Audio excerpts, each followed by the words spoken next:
স্টুডেন্টদেরকে গুম করা হতো অলমোস্ট রেগুলারলি, কারণ গুমের একটা বড় অংশ মানুষ তো ইয়াং পপুলেশন থেকে আসতো, তো তাদের মধ্যে অনেককে গুম করা হতো। এবং তাদের অ্যাডাপ্টেশন আয়নাঘরগুলোর ভিতরে বিভিন্ন রকমের ছিল, সামটাইমস কোয়াইট ক্রিয়েটিভ অ্যাডাপ্টেশন ছিল।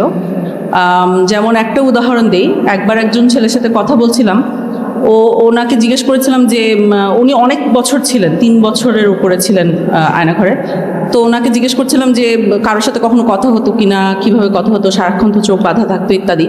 তো উনি আমাকে দেখাচ্ছিলেন যে ওনার যখন গার্ড চলে যেত তখন চোখটার এটা একটু উঠাতে পারতো, উঠিয়ে সামনের সেলে যে ছিল তার সাথে এরকম এয়ার রাইটিং করতো। হ্যাঁ, এখন এয়ার রাইটিং যদি আপনি করেন তাহলে আপনি লিখতেছেন, কিন্তু ওই সাইড তো নেসেসারিলি পড়তে পারে না, কাছে তো উল্টা দিক দিয়ে দেখছে, রাইট?